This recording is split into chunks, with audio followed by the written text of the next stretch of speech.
Hard to believe we're just 2 days away from 2023, a perfect time to reflect on the highs and the lows of 2022 and how it will be remembered in the years to come. In 2022, we saw Biden's border crisis intensify, every state becoming a border state through secret middle-of-the-night migrant flights to the flood of deadly fentanyl to every corner of the nation.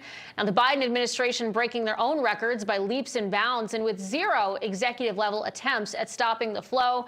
All eyes now on Republican governors in the new year to increase their efforts in securing our open borders. And in the spring, the justices of the highest court in the nation came under attack. Nightly protests outside their homes. Justice Kavanaugh had an attempt made on his life, but thanks to the legacy media, you would have barely known it happened. Our president and DOJ ever focused on the concerned parents and the America-loving Trump supporters that they deem to be domestic terrorists? They did next to nothing to protect them.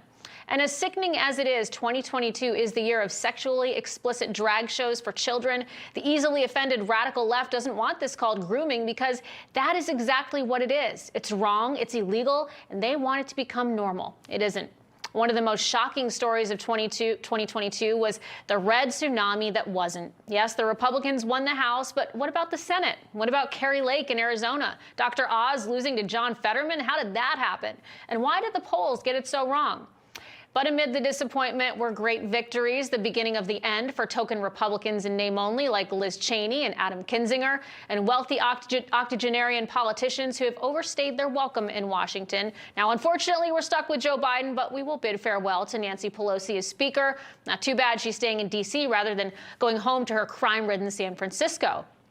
And 2022 might be remembered for the heroism we saw amid great tragedy. Hurricane Ian devastated southwest Florida. It was a storm that could have put the state back a century, but Governor DeSantis was prepared. The people of Florida came together to help one another, and the Sunshine State was back up and running well ahead of schedule. Now, such acts of heroism have been witnessed more recently in Buffalo, New York, following a massive Christmas blizzard. This shows even when life is at its worst, humanity can be at its best. And in a shocking turn of events this year that no one could have predicted back in 2020, Elon Musk officially bought Twitter and drained the social media swamp, and the results have been astounding. Conservatives are back, Trump's account was reinstated, and users of all political affiliations are finally free to speak their minds. Not to mention the eye-opening Twitter file dumps and the accountability that will be sought in the coming year. Well, there's a lot more to cover, and I'd like to welcome Rogan O'Handley, also known as DC Drano, and the editor-in-chief of the Florida Standard, Will Witt. Gentlemen, welcome to you both. Happy New Year. Happy New Year, Jen. Hey, so to end on a high note, let's start at the low first. Rogan, I'm going to start with you. Looking back at this year, what would you say were the worst moments? Oof, where do you start? I mean, you listed off a great list to start of what's been going on with the Biden regime, but some of the things that were not mentioned, the fentanyl crisis happening to our country, you know, those stories don't always make the airwaves, but so many families have been affected by tragedy caused by the fentanyl, the increased crime. I was talking with a grown man the other day who was visiting from New York City who says he doesn't feel safe on the subways. Now imagine someone, you know, smaller or less capable than him.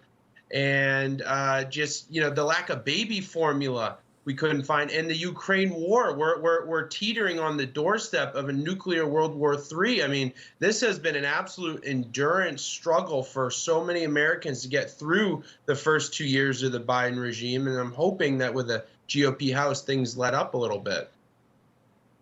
Yeah, well, I know there's so much that we're not even probably getting to here, but what stood out to you when you look back on 2022 is some of the lower moments of the year?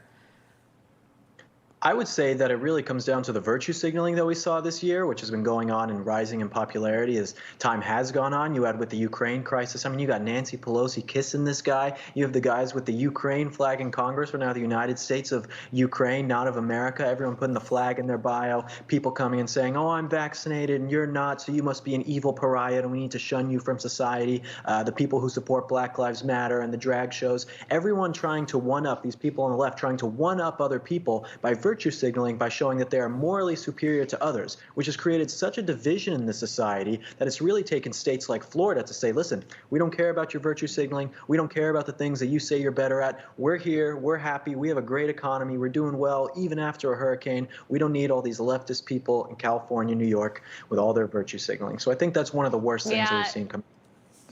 Florida is certainly the place to be, and there was a lot of good this year. I think every day is a good day in Florida. But you look at at least here in Washington, 8 of the 10 Republicans who voted against Trump are they're out come next week.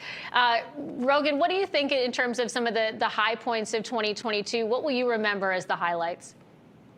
I think the number one thing is Elon buying Twitter. That was a curveball that I don't think many people predicted, and it has done a few things. For one, it has set the standard of what free speech could be like on these social media platforms. Over the last 2 or 3 years, it's been so suffocated, especially against conservatives, that we almost forgot.